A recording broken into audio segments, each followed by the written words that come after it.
Terima kasih pemirsa, Anda kembali bersama kami dalam Forum Today's Dialogue. Apa sebetulnya perbedaan mendasar antara konsep kepemimpinan khilafah dengan demokrasi yang kita anut di tanah air saat ini? Mas Maksud, saya ingin ke Anda tadi penjelasan konsep khilafah yang dijelaskan oleh Pak Ismail.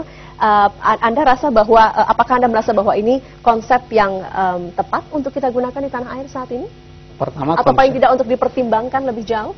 Konsep khilafah yang ditawarkan oleh Pak Ismail Yusanto, persisnya kan konsep khilafah yang ditawarkan oleh Taqiyuddin An-Nabhani, ya, sebagai guru spiritual orang-orang yang disebut Tahrir. Konsep ini saya kira lemah pada dua level. Di mana? Yang pertama pada dasar teologisnya cukup rapuh, oleh karena itu teologisnya.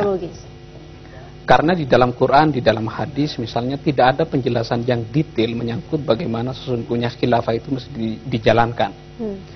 Yang kedua, fakta historisnya menyatakan bahwa ketika Nabi Muhammad bersama orang musyrik Madinah dengan orang Yahudi Madinah membuat sebuah traktat politik yang disebut sebagai Piagam Madinah, tidak menyertakan syariah ke dalam body text dari Piagam Madinah itu sebagai bukti bahwa pada kisahnya yang pertama, Nabi Muhammad tidak punya niatan untuk mendirikan sebuah apa yang disebut sebagai negara atau disebut sebagai khilafah Islam.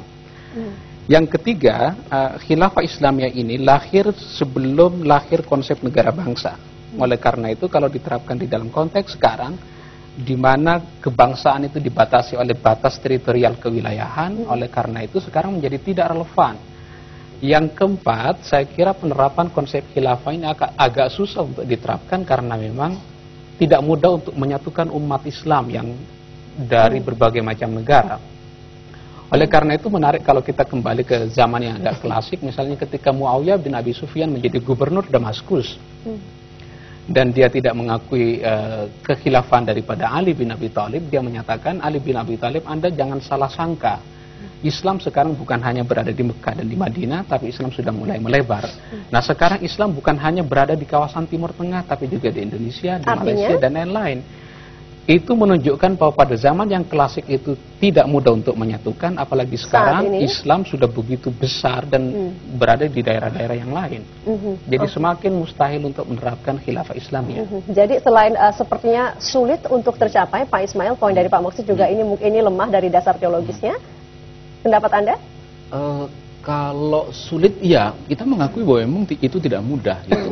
Siapa bilang bahwa perjuangan begitu besarnya itu mudah gitu. Tetapi dan memang itu sudah naturalnya, semakin tinggi cita-cita itu semakin sulit dan semakin agak sulit juga dibayangkan. Tapi cita-citanya realistis tidak? Kan walaupun cita-cita tinggi kita juga harus realistis. Saya pikir itu sangat realistis. Mengapa? Karena yang pertama kalau dikatakan bahwa tidak punya dasar teologis, sekarang bagaimana Mas Mukhid bisa mengatakan bahwa tidak ada dasar teologis untuk penerapan syariat Islam?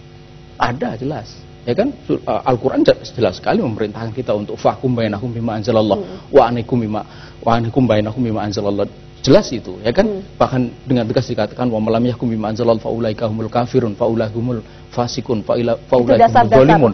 Itu untuk memperjuangkan konsep bukan itu adalah dasar-dasar teks yang sangat jelas dalam Al-Quran untuk penerapan syariat Islam, gitu ya. Kemudian dalam bernegara, apakah spesifik dikatakan dalam bernegara dalam artian rumusan undang-undang negara juga harus berdasarkan syariah? Ketika syariah itu wajib diterapkan, maka syariah itu mengikat dalam kehidupan pribadi, kehidupan keluarga, kehidupan bermasyarakat dan bernegara. Ingat bahwa umat Islam punya negara itu tidak lain adalah untuk membuat bagaimana masyarakat itu menjadi baik, dan bagaimana masyarakat menjadi baik itu tidak lain dengan sistem yang baik. Itulah syariat Islam. Iya, itulah dengan syariat Islam. Itulah dengan syariat keadilan, kesejahteraan itu hanya bisa dijamin melalui sebuah sistem yang baik. Itulah sistem syariat Islam. Sebuah sistem yang baik, harga mati harus ada pada syariah, begitu kan? Iya, jelas. Komentar Anda? Sebenarnya saya belum selesai. Pak Nofrianto? Oke, saya potong sebentar untuk komentar itu. Komentar saya sebetulnya kalau kita membaca kitab-kitabnya yang ditulis oleh An-Nabhani, Nizamul Hukmi fil Islam, kemudian Nizamul Iqtisad fil Islam dan lain sebagainya yang disebut oleh Hizbut Tahrir sebagai Kutub Al-Mutabannat atau kitab-kitab yang mereka adopsi, muktabar bagi mereka, sebetulnya tidak ada yang istimewa dari kitab-kitab itu, hanya berupa retorika-retorika kosong yang sebetulnya kalau dibaca oleh orang yang belajar ilmu politik modern, ini hanya mimpi-mimpi orang-orang yang